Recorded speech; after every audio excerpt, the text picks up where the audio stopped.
Buen día, Pancho. Un saludo para vos, para Vanessa y toda la audiencia de M500 esta mañana. Buen día.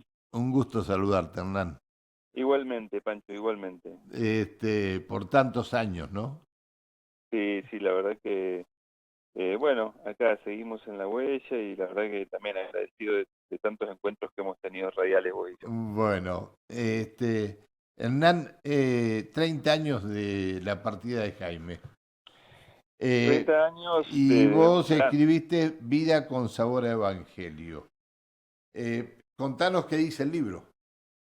Bueno, el libro, si tiene algo de bueno, no es lo que yo escribí, sino que tiene, te voy a contar bien eso, tiene textos inéditos de Don Jaime. Cuando en Qué el lindo año aporte. 97 me toca ir a vivir a Parque Industrial como cura, Sí.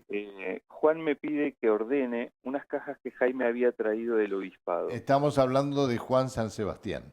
Exactamente, Bien. exactamente. Perdón, justamente vos y yo somos más viejos y él No, joven. no, viejos no, usados sí, viejos no.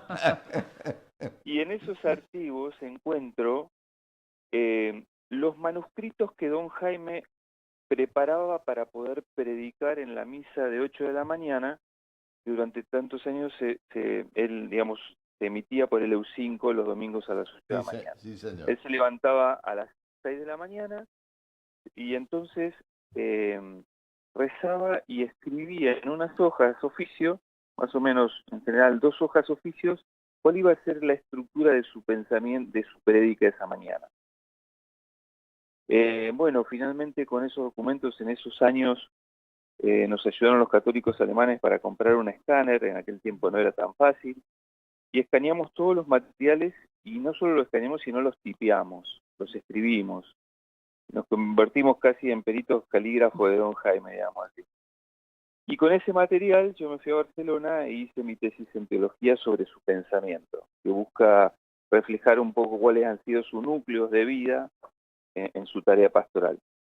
Bueno, durante muchos años eso, yo después dejé el ministerio, me casé y finalmente hice 2 versiones más, o sea, esta es la tercera versión de mi tesis, y lo que pude hacer este último tiempo fue que, sintiendo un poco de, digamos, de pudor por escribir sobre don Jaime, que él ha sido para mí, digamos, más un tío abuelo que un obispo, digamos así. Entonces, lo que pude hacer fue a cada uno de los subtítulos de mi libro ponerle una homilía de don Jaime, ¿no? Entonces, la mitad del libro son mis reflexiones sobre su teología y su manera de pensar, su espiritualidad, sobre todo, el desde donde él se comprometía en lo social y claramente se comprometía desde un Jesús vivo, un Jesús que le importaba el dolor de la gente, y que buscaba transformar la vida de la gente, sobre todo de la que más sufría. Y entonces la segunda parte del libro son todas textos inéditos exclusivos de don Jaime. ¿Y cuál es el hilo conductor de esos textos, Hernán? Lo que vos resaltás como algo que es lo que lo caracteriza y que imagino que está emparentado con, bueno, con esa empatía profunda que sentía con la gente, que es lo que lo hizo trascender, ¿no? Pero, ¿qué es lo que identificás vos como hilo conductor de esos textos? Una es que él estaba profundamente anclado en el mensaje de Jesús y en el magisterio de la doctrina social de la Iglesia, y entonces básicamente ahí tiene como vínculos con nuestro Papa Francisco. Lo otro es la Bueno, coherencia entre la fe estando, y la vida. no, cuando vino Bergoglio acá, no estaba Jaime, no, No, no, no, no no, ya estaba. había muerto. En ese punto, la coherencia entre la fe y la vida. Si hay algo que don Jaime insistía permanentemente, que le reclamaba también, es interesante porque este tema vos decís, pero ¿cómo don Jaime, su mensaje central era Jesucristo y la coherencia y la fe y la vida, y lo iba a escuchar todo el mundo a don Jaime? Ayer, como bien decías, Pancho, ayer estuve con el tango en San Martín de los Andes en la presentación del libro, y contó una anécdota que cuando empezaba la homilía, dijo, él estaba ahí en esa misa, Y entonces dijo, bueno, ahora los que vienen a grabar por los servicios de inteligencia, prendan los equipos porque voy a decir cosas importantes. Y en ese momento, entonces todos empezaron a mirar hasta que identificaron a 3 personas de pelito cortito que se tuvieron que dar vuelta e irse. Claro, Entonces, que eran los del servicio de inteligencia, claro. exactamente. Entonces, en ese punto, el mensaje de Jaime, si bien era un mensaje desde el Evangelio, era para toda la gente, porque él tenía un macroecumenismo. A él no le importaba si vos eras marxista, si tenías una idea, eras de otra religión, trabajó con judíos, con metodistas, con evangélicos de todas las tradiciones. Pero él en realidad lo que le importaba era poder acompañar el dolor de la gente y transformar las realidades. Por eso cuando vos decís los núcleos centrales, y sí, a los que eran cristianos le decían, muchachos, acá hay mucha gente que no es católica y que viven los valores de Jesús. Ustedes tienen que vivir como ellos. Eso no lo digo yo, eso está escrito, es de los escritos que rescato de su vida. Está bien. Bueno, Hernán, ¿cuántos años estuviste vos al lado de Jaime? Lo que pasa es que, eso me preguntan, ¿cuándo lo conocí? En realidad Jaime me conoció antes a mí, porque mis papás vinieron en el año 62 traídos por Jaime, o sea, en la escalinata de la Basílica de Almagro, donde lo hacen obispo, mi mamá le dijo que había otro obispo que los estaba invitando a Santa Cruz, y don Jaime le dijo, no, de ninguna manera, ustedes se vienen a Neuquén. Mis papás llegaron a Neuquén antes de casarse, invitados por Jaime, así que él venía a casa muy asiduamente, y ha sido ese vínculo que hemos tenido. Por eso en el libro también yo pongo fotos familiares, porque el libro tiene por un lado un hilo que es la vida de Jaime, lo he hecho así con cierta cronología. El otro hilo que voy trenzando son como sus núcleos teológicos y de pensamiento, y el tercer hilo es ir compartiendo algunas anécdotas familiares que hemos tenido con él.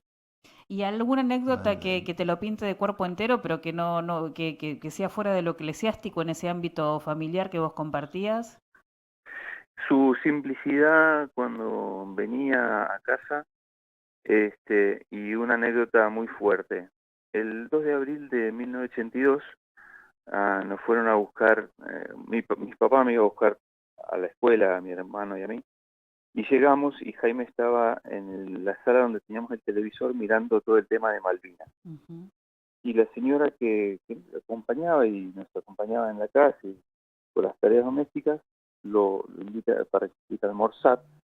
Y ella, como todo el mundo en esa época, estaba eufórica porque habíamos recuperado las Malvinas.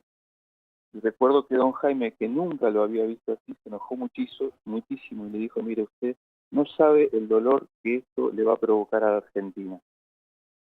Él tenía clara conciencia de esta situación, de lo que significaba una guerra, y tanto es así que empezó a predicar de esta manera, y en Bahía Blanca una persona le abrió una causa por traición a la patria. Obviamente mi papá tuvo que viajar, hacer un escrito allá, pero claro, como la guerra duró tan poco, evidentemente esa causa nunca prosperó. Pero esa lucidez que él tenía para ver donde otros no veíamos, ¿viste? Uh-huh. Eso realmente es muy, muy impactante. Bien. Para quien no sabe, María del Carmen, María del Carmen, ¿no? Sí, María del Carmen. María del Carmen de Ingelmo fue jueza federal en Neuquén. Fue jueza de Cámara en Neuquén. Sí. Teníamos unas charlas seguido teníamos, así que bueno, y Hernán, obviamente, era el pibe cura que estaba permanentemente por todas partes. Bueno, Hernán, suerte con esto. Estás trabajando en Villa ahora y después. Sí. ¿Y después? Y después, bueno, vuelvo a Neuquén y seguiremos Está en bien. Zapala, Cutralcó, hay distintas invitaciones que fui recibiendo. Acá, particularmente en Villa, es un honor porque hay un colegio que se llama Don Jaime, Sí, sí. y entonces hoy vamos a trabajar con los pibes de los últimos años del secundario, y a la tarde una presentación en la Biblioteca Popular Osvaldo Bayer. Así que tenemos un día interesante. Te mando un fuerte abrazo. Gracias, gracias Pancho, gracias Hasta por tu luego. generosidad de siempre. Y nos estaremos hablando cuando vuelvas. Con muchísimo gusto, Bien. con muchísimo gusto. Mamá hace mucho que no la veo. Está más en Buenos Aires, ya viene Ah, poco por acá.